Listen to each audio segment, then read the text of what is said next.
ABC News launched their first original daily show created exclusively for Disney Plus, called What You Need to Know. And here to tell us about it are co-anchors James Longman and Rachel Scott. Yes. Congratulations to both of you on this new show, and for everyone who hasn't pulled up the Disney Plus yet this morning to see it. Give us the rundown of what we need to know about what you need to know. I love the way that you phrased that. Look, it's already out there on Disney Plus starting this morning. James had a lovely wake-up call at like 2:15 a.m.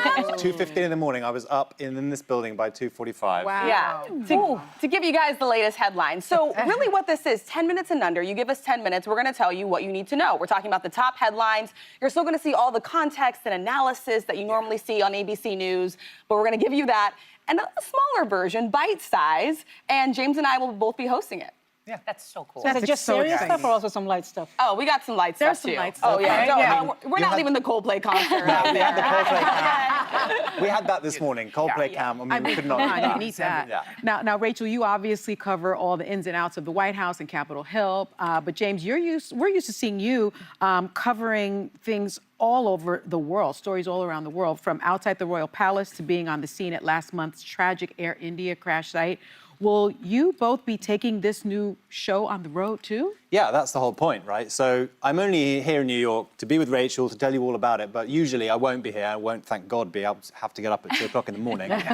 So I'll be out of London, but then traveling everywhere I go in the world. So, like, I mean, for example, just in the last month, I could have been doing this from the Ahmedabad air disaster. Yes. I could have been in Iraq or in Israel. We've been watching what's going on there. So yeah, the point is we want to take you with us because we get so many messages from people like asking us what it's like where we are. Yeah. And we can give you that on GMA and on World News and across ABC, but I think the show is going to be a really opportunity for us just to give you a little bit more as well. Right. Alongside this, all the news you need to know in under 10 minutes. Wow. So, Rachel, you bring us the news from the White House, from Capitol Hill, and today marks the 6-month anniversary of the Trump administration. He is framing it as a huge success, touting policy accomplishments, what he's gotten through Congress. But this also comes at a time where he's possibly facing his biggest trial with his base, the Epstein files saga. What are you hearing and how that's playing with Republicans, especially on Capitol Hill? Yeah, well, first of all, can you believe it's been 6 months? In dog years. It's gone by so fast. The days also have been so long. But I think it's notable exactly what you're saying, that it has taken 6 months to reach this point where there is a break with the base. Yeah. We have seen the president pardon the rioters who stormed the Capitol on January 6th, downsize the federal government, mass layoffs across multiple agencies.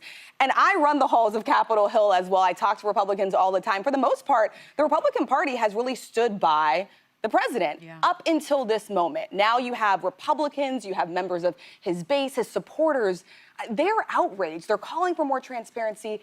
And this is not going away. As much as the president wants to turn the page, move on to something else, the calls just keep growing louder and louder and louder. And you'll be covering it on What you need to know. I know it. And just this morning, you were in. Yep, So, exactly. So Rachel anchors the afternoon, I'll do the morning, but we'll be all day as well. I don't have the 2:45 a.m. start time.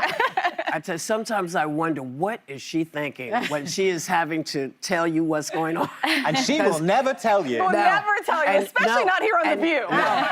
No, because I can see on your face that you are maintaining. Yeah. And that, that's one of the things that you want in a journalist. I appreciate that. But I know, because Yes. I see your eyes. Yes. Okay? That's all I'm saying.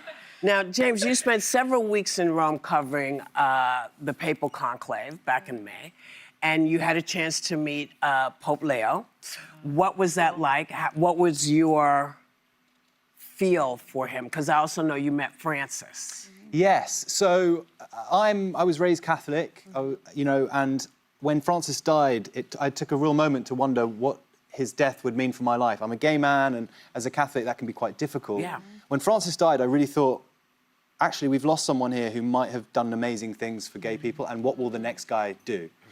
I don't know the answer to that question yet, but I really felt in Leo's presence someone who had some of that stillness, some of that thoughtfulness, and I think some of that compassion, some of the ability that Francis had to reach out to the periphery, as we always used to say. So it was just, again, very special for me to be able to do that.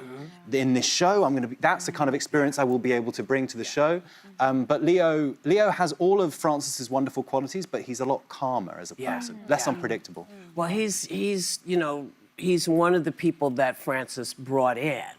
And so I think the sensibility will continue to be, we are the Catholic Church, we should not be sending anyone away if we're telling people God loves everybody. That's right. So I think that groove will still be there.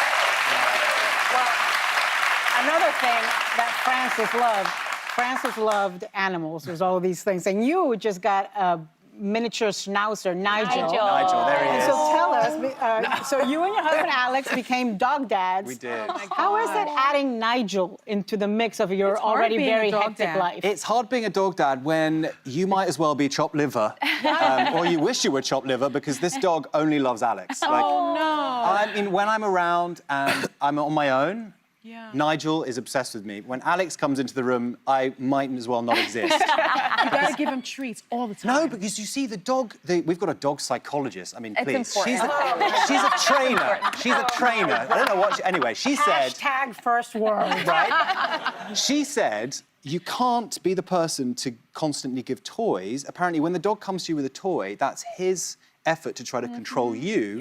You have to say no. I'm like, are you kidding? The only thing this dog wants to do is play with me. Now I have to say no? Oh, I'm doing it wrong. And Rachel, congratulations on your upcoming marriage in Thank you. September. Thank you. Amazing, amazing.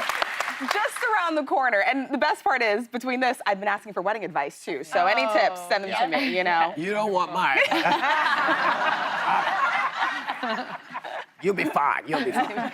Listen, our thanks to James Longman and Rachel Scott. What You Need to Know streams every weekday starting at 6 a.m. Eastern, exclusively on Disney+. There's not more? I don't have to do the whole... Okay, exclusively on Disney+.